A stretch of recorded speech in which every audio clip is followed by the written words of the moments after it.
A year ago, I did the top 10 best SpongeBob episodes, and with the best episodes, unfortunately come the worst episodes. The series has improved greatly after the second movie, and I'm so glad about that because for many years, episodes have ranged from mediocre to bad to just plain awful. Here are my top 10 worst SpongeBob episodes. Good Neighbors is easily the worst episode from season 4. In this episode, Squidward tries to enjoy his day, but of course, SpongeBob and Patrick have to ruin his day. A good Annoy Squidward episode would be funny to the audience and not annoy them. A great example of this would be Naughty Nautical Neighbors, where Squidward made SpongeBob and Patrick hate each other for a while, and Squidward paid the price for this by having SpongeBob and Patrick annoy him because they think Squidward is their best friend now. Good Neighbors just has SpongeBob and Patrick annoying Squidward for no reason other than wanting to enjoy his day. SpongeBob and Patrick are so annoying in this episode, and it's frustrating to watch. The plot of this episode is SpongeBob and Patrick making a club for good neighbors. What's really notable about this episode is that the all-seeing eye is on their hats. They even pray to the all-seeing eye in the episode. Illuminati confirmed? I think so. There you go, conspiracy theorists. SpongeBob Illuminati confirmed. After countless times of ruining Squidward's day, such as preventing him from getting his pedicure, Squidward gets a security system. The security system then makes the house come to life and destroy the city. All Squidward was trying to do was enjoy his day, and he has now come to doing community service for the damages done to the city, along with SpongeBob and Patrick, even though it wasn't his fault. It's one of the most annoying episodes of the series, and it invented the worst plot for SpongeBob episodes. The Squidward torture genre. You know what the sad thing is? There's even worse to come. To Love a Patty. I remember when they first aired To Love a Patty. Sweet, sweet To Love a Patty. I always hated it! Looking back to when I was younger, I enjoyed pretty much all SpongeBob episodes because, well, I didn't care about the quality. However, this episode I never liked. This episode is so creepy because SpongeBob falls in love with a Krabby Patty.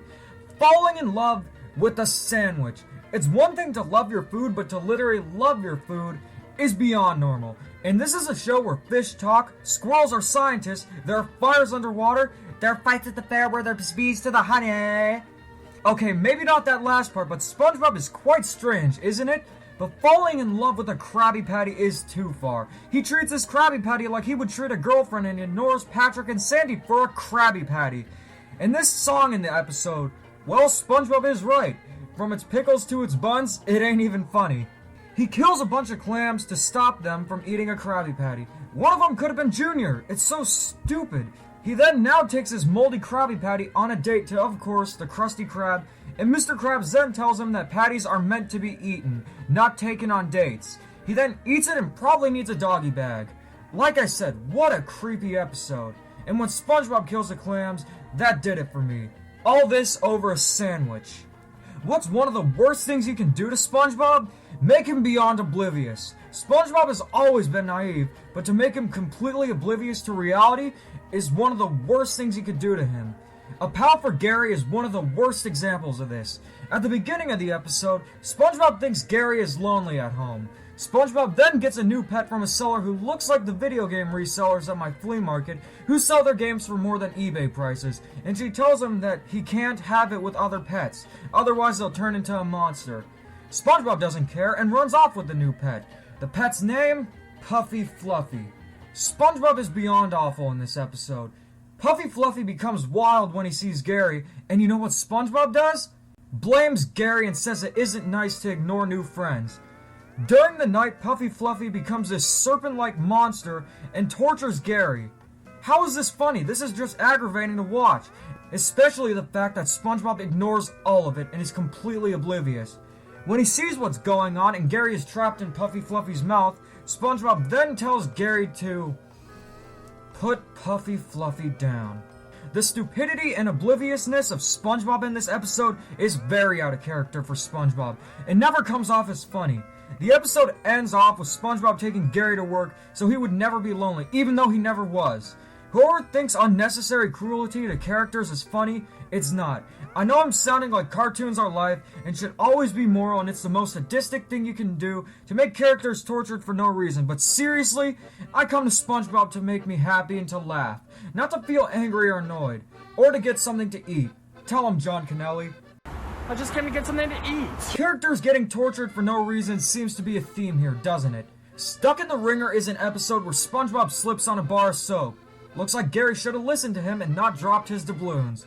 And ends up getting stuck in a ringer. Patrick then has to be an idiot and glue him to the ringer instead of helping him. Patrick has always been stupid, but here it's just stupid instead of stupid in a funny way.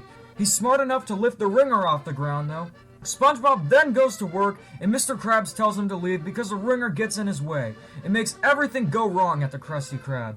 He then goes to Super Weenie Hut Jr.'s with Patrick and can't eat ice cream because the ringer prevents him from being able to swallow it. If it was ice cream soup, I'm sure it would have been the same thing. Ice cream soup. And of course, Patrick eats his ice cream. SpongeBob and Patrick then go to the fair. SpongeBob struggles to do anything at the fair. And on the spinning cup ride, he flies into the air. And when Patrick goes to find SpongeBob after he plays darts instead of helping him, SpongeBob then tells him off, and the fish at the fair watch the fight. Wait a minute. There are fights at the fair where there are bees to the honey. Wait. Now SpongeBob has fights at the fair? Wow. Anyways, rather than the fish being angry at Patrick for gluing SpongeBob to the ringer, they're mad at SpongeBob for being angry at Patrick for being an idiot and causing him to get stuck in the ringer. Where are the hooks when you need them? These fish deserve to be vacuum packed in a can of tuna, with nothing to look forward to but the scent of mayonnaise. SpongeBob then becomes depressed and Patrick apologizes to him, and the ending? They both cry and it loosens up the glue. SpongeBob then says, I guess crying does solve your problems after all, and the episode ends. Cringeworthy. I hate this episode not only because of Patrick's stupidity, but the fish's reaction to SpongeBob being angry at Patrick. It makes SpongeBob seem like the bad guy, even though Patrick clearly is. But the fish don't care. SpongeBob's always the bad guy because if somebody glues you to a ringer and paralyzes you, you're in the wrong. Figaro! Choirboys is the worst Squidward torture episode ever made. Squidward is eager to audition for the choir. SpongeBob then asks if he wants to play because Patrick is out of town, and Squidward says no. All hell is about to break loose. SpongeBob constantly stalks Squidward and follows him to the audition. That's what the whole episode is. SpongeBob stalking Squidward. He digs a hole and makes him trip. He flies into the air. SpongeBob then dresses up as a police officer and tells Squidward that he's doing wrong even though he's not, just so he can stalk him more. Apparently, SpongeBob has a golden voice, and when Squidward auditions, of course he fails because he's Squidward, and no other reason because of that. And of course, SpongeBob is seen as a hero, even though he's really creepy and a stalker in this episode. Any minute now, it seems like SpongeBob's gonna pull a full Ralph and say to Squidward, Squiddy, wanna go grab a coffee? We can go to Barnes & Noble and grab a coffee there. I'm sorry, I had to make that joke. Thanks, Rich, or should I say, Richard? And of course, Squidward gets tortured because he's Squidward. No reason whatsoever. And of course, this episode is lacking jokes. Moving on. You all saw this coming from a mile away. Atlantis SquarePantis is the first SpongeBob TV movie and is a massive fail. SpongeBob and Patrick are playing in Jellyfish Fields when all of a sudden they find half of a big coin. They call it an amulet in this episode, but that's not the proper definition. They then go to the museum and find out that this amulet, when attached to a bus, will take them to Atlantis. And of course, every main character is in the museum at the same time. Very forced, isn't it? And of course, they sing a forced song to get to Atlantis because the bus runs on song. Yup, this is a musical. What really frustrates me is the portrayal of Atlantis. I'm aware SpongeBob doesn't follow continuity, but come on! Having the Atlantis portrayed in Greek mythology would have been way cooler and more interesting. But nope, this one just reminds me of Willy Wonka's factory without the candy, Oompa Loompas, or Willy Wonka. In fact, that's pretty much all this episode is. A Charlie and the Chocolate Factory ripoff. Lord Royal Highness, played by David Bowie, rest in paradise, takes the characters on a tour of Atlantis, and of course, each room has the character's favorite things. There's a room full of treasure for Mr. Krabs, a science lab for Sandy, and an art gallery for Squidward. I will admit the rooms are pretty cool to look at, and I like the video game references in the science lab, and how Squidward jumps into the paintings just like Mario in Super Mario 64, But instead of anything cool happening, it's just a bunch of generic forced songs. SpongeBob is known for great songs, and it's a shame that the songs written for this episode are just plain lazy and trash. It also makes matters worse that David Bowie didn't even sing in this episode, even though he's a singer to begin with. Why waste such a good opportunity? SpongeBob and Patrick then see the world's oldest bubble, and of course, they pop it. There's a fight scene where Sandy does all the fighting. Plankton's in this episode too, but honestly, his plot is useless. All he does is obsess over the weapons, while really, he should have stayed in Bikini Bottom and tried to get the formula. The amulet on the bus gets destroyed, and SpongeBob and the gang go home. There's a patchy plot where he's trying to get home to, guess what, watch the new SpongeBob special, and mishaps happen, such as him hallucinating and meeting a really frightening version of SpongeBob. Still gives me nightmares. Okay, not really. Anyways, Atlantis SquarePantis is a flop. It didn't even advertise it was going to be a musical in the commercials. And the songs are terrible. The one good thing that came from this episode? The DS game based on it. Pretty fun game and I recommend it. After all the negative reception that Atlantis SquarePantis got, you would think that the new TV movie would have fixed them, right? Nope. Truth or Square was marketed as SpongeBob's big 10th anniversary special, and of course it was just marketing. I remember seeing the advertisements for this episode saying how all the big secrets were going to be revealed, such as SpongeBob and Sandy getting married, and the Krabby Patty formula being revealed. Since revealing those secrets wouldn't happen until maybe a series finale, that's nothing an episode should be based on because it's a big lie. In fact, the whole premise of this episode is SpongeBob, Squidward, Patrick, and Mr. Krabs preparing for, get this, the 117th anniversary of the Krusty Krab. The problem? They get stuck in the freezer. All they do is try to find their way out of the freezer and have random flashbacks. It would have been awesome if the flashbacks were the best moments of the series, but it's all made up moments for this episode. Some of the animation I like, such as a SpongeBob cartoon that looks like it's animated in the 30s, and the Krusty Krab commercial, but other than that, it's very passable. I know SpongeBob follows no continuity, but this is an episode that's supposed to be celebrating 10 years of SpongeBob. And of course, the secrets of SpongeBob were never revealed. Big shocker there. They were just a slap in the face. They then escape from the freezer and the celebration begins. Doesn't sound like the worst plot in the world, right? Yeah, for a standard SpongeBob episode, it would have been decent. But this is supposed to be an anniversary special celebrating SpongeBob's legacy. The real killer to this TV movie are the Patchy segments. I usually enjoy the Patchy and Potty segments, but here, it is absolutely abysmal. Patchy wants to meet SpongeBob and talks to celebrities about coming to his party with SpongeBob.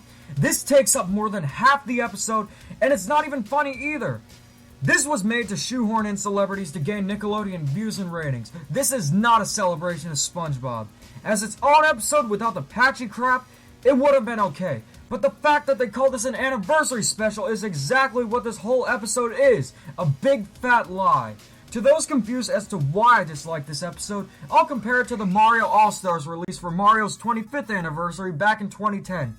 Has a compilation of some of the best video games ever made, but the execution was terrible. Just a lazy port of a Super Nintendo game to the Wii. With a cool art book at least. Truth or Square doesn't have any redeeming qualities, and even the awesome stop animated theme song isn't enough to save this episode from being a complete and total failure. Thankfully, an episode like this hasn't happened ever since. What could possibly be worse than Atlantis SquarePantis or Truth or Square? SpongeBob, you're fired. SpongeBob has been fired plenty of times in the series, so it's really pointless to make a 22-minute special on it. But the writers at Nickelodeon don't care, and they proved they couldn't make a 22-minute special about SpongeBob getting fired. It begins with Mr. Krabs firing SpongeBob for, of course, greed. That's Mr. Krabs' only trait nowadays. SpongeBob cries for almost a minute. This episode uses trivial plots for more than half the episode. Just like Truth or Square did with the Patchy stuff, Patrick telling him about the joy of unemployment, SpongeBob being sad about being unemployed. It's all trivial nonsense and doesn't further the plot. The plot finally begins when SpongeBob looks for a new job. He gets turned down and the people want him back because people love his patty-style pizza, noodles, tacos, etc. Squidward in a patty suit then fights them, and wow, he can fight. Squidward for Smash 5! And of course, SpongeBob gets hired back at the Krusty Krab. Shocking, I know. Yeah, some special this truly is. Quite a few episodes from seasons 6, 7, and 8 are ripoffs of other better episodes, such as how Someone's in the Kitchen with Sandy is a blatant ripoff of one of my favorite episodes, Imitation Crabs. Out of all the episodes they could have chosen to rip off, they chose one of the worst episodes in the whole series, A Pal for Gary. Thus, Pet Sitter Pat was born. This is what happens when you take the worst aspects of A Pal for Gary and Patrick's stupidity. SpongeBob is going to his grandma's house for her birthday and asks Patrick to watch Gary. Because Patrick's stupidity is the only trait the writers use him for in this episode, it fails miserably. All this episode is SpongeBob constantly worrying about Gary like he did at the beginning of A Pal for Gary, and Gary getting tortured by Patrick. Gary gets dried up, almost burnt, having Patrick eat his food in front of him, and just constantly getting tortured around the house. It's not funny in the slightest way, and while they could have done a Tom and Jerry-like plot, Gary is completely defenseless. Like I said, it's fictional. Episodes don't have to be loaded with morals. After all, who goes to SpongeBob for morals? It's like going to Barney for calculus. All I want is to laugh and have a break from reality. This isn't funny in the slightest, and even worse than A Pal for Gary. The ending involves Gary reading a bedtime story to Patrick, and SpongeBob comes home and thinks everything is okay. This episode fails on so many levels, mainly because Gary is defenseless, and it makes the episode unbalanced. If Gary could fight Patrick, then the episode wouldn't be as bad. But he can't. This episode is terrible. Patrick torturing Gary is repetitive, and not funny. This episode is horrendous. So what could possibly be worse than this? Little Yellow Book is the worst SpongeBob episode ever. This is the epitome of everything that makes modern SpongeBob episodes terrible. Lack of humor, characters being out of character for no reason whatsoever. It's more frustrating to watch than it is funny, and especially the Townsfish. This episode has a pretty solid plot, but it gets totally ruined. Squidward finds out that SpongeBob has a diary, and as he says, his curiosity is piqued to peek at the diary. Squidward then reads SpongeBob's diary and can't stop laughing. A customer comes in and asks Squidward what he's doing, and Squidward eagerly says that he's reading SpongeBob's diary. Of course, the customer wants to hear more of the diary. It ends up with every fish in the Krusty Krab wanting to hear SpongeBob's secrets. Even Patrick is mean to SpongeBob about it. Here's where the episode falls right on its bikini bottom. The fish shame Squidward for reading SpongeBob's diary, even though they did the exact same thing. And I thought the fish at the fair and Stuck in the Ringer were bad. Well, duh, they were horrible, but this is an all-time low. Shaming Squidward for what they knowingly did too. This ends up in the news all over Bikini Bottom that SpongeBob is devastated that Squidward read his diary. Squidward is the only one seen as a bad guy, and the fish aren't even though they read his diary too. Squidward shows no remorse whatsoever, but that's a minor problem compared to the hypocrisy of the fish. Squidward then gets his house taken and eventually arrested, where his head and tentacles are restrained in a wood plank to have tomatoes thrown at him. SpongeBob then says he's forgiven Squidward, and it's really good he didn't read his super secret diary. Turns out Squidward reads this one and devastates SpongeBob again. This episode is wrong on so many levels. Many people hate this episode because Squidward is really unlikable in this episode, and even though Squidward is known to be grumpy and hates SpongeBob, usually he shows remorse to SpongeBob if he does something really mean to him. But here he just laughs at SpongeBob. But you know what? That didn't really anger me. What did, however, was Patrick. He was just shoehorned in to be a jerk to SpongeBob. They could have used one of the fish or Squidward, but Patrick? It makes no sense. But the main reason why I hate this episode with a burning passion is the hypocrisy of the Townsfish. Hypocrisy is not funny. It is something almost everybody hates, and all the hate goes to Squidward even though they read his diary too. This episode is everything I hate about modern SpongeBob. Characters acting out of character for no reason, lack of humor, very unlikable characters, and most importantly, frustrating to watch. The only thing this episode didn't do is have misleading advertisements. And that concludes my top 10 worst SpongeBob episodes list. Don't get me wrong, I don't hate all modern SpongeBob episodes. In fact, Season 9 had actually quite a few good episodes. Each season after Season 5 had at least some good episodes. The stuff from Season 1 and 3 are gold, and the ones from Season 4 to 5 are pretty mixed. Hopefully the episodes will continue to get better like they have been, since Sponge Out of Water. Let me know what your favorite and least favorite episodes are in the comments, and keep calm and on.